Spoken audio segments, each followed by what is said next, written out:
പാലക്കാട് പരുതൂരിൽ സ്വർണമെന്ന് കരുതി മുക്കുപണ്ടങ്ങൾ കവർന്നു. കൊടുമുണ്ടയിൽ വീടിന്റെ ഗ്രില്ല് തകർത്താണ് കവർച്ച. കൊടുമുണ്ട ഉരുളാമ്പടി സ്വദേശി മുജീബ് റഹ്മാന്റെ വീട്ടിലാണ് കവർച്ച നടന്നത്. അലമാരയിൽ സൂക്ഷിച്ചിരുന്ന മുക്കുപണ്ടങ്ങളാണ് കവർന്നത്. ചില CCTV ദൃശ്യങ്ങൾ ഉൾപ്പെടെ പുറത്തുവന്നിട്ട് ഗോകുൽ VS ഗോകുൽ, ആരാണ് ഈ മോഷ്ടാവ് എന്ന കാര്യത്തിൽ വ്യക്തതയുണ്ട്? അന്വേഷണം ഗൗരവത്തിൽ തന്നെ പോകലെ? മുക്കുപണ്ടമാണ് എങ്കിലും അന്വേഷണം ഏത് ഘട്ടത്തിലേക്ക് എത്തി? മോഷ്ടാവിനെ ഇതുവരെയും കണ്ടെത്താൻ കഴിഞ്ഞിട്ടില്ല. പാലക്കാട് പരുതൂരിലാണ് ഈ സ്വർണമെന്ന് കരുതി മുക്കുപണ്ടങ്ങൾ കവർന്നത്. കൊടുമുണ്ടയിൽ ആണ് വീടിന്റെ ഗ്രില്ല് തകർത്താണ് ഈ കവർച്ച നടന്നത്. ഉരുളാമ്പടി സ്വദേശി മുജീബ് റഹ്മാന്റെ വീട്ടിലാണ് കവർച്ച നടന്നത്. ഈ പ്രതിക്കായിട്ടുള്ള അന്വേഷണം പോലീസ് ഊർജിതമാക്കിയിട്ടുണ്ട്.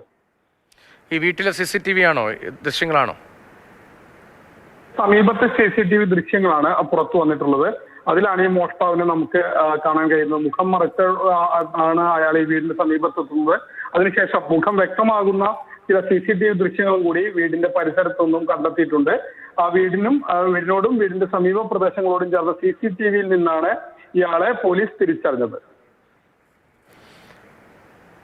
പാലക്കാട് പരുതൂരിലാണ് സ്വർണമെന്ന് കരുതി മുക്കുപണ്ടങ്ങൾ കവർന്നത്. അവിടെയുള്ള CCTV ദൃശ്യങ്ങൾ ഉൾപ്പെടെ പുറത്തുണ്ട്. മോഷ്ടാവിനെ കണ്ടെത്താനുള്ള അന്വേഷണം നടക്കുന്നു. കൊടുമുണ്ടയിൽ വീടിന്റെ ഗ്രില്ല് തകർത്ത് അകത്ത് കയറിയാണ് ഈ വീട്ടിലെ അലമാരയിൽ സൂക്ഷിച്ചിരുന്ന മുക്കുപണ്ടങ്ങൾ കവർന്നത്.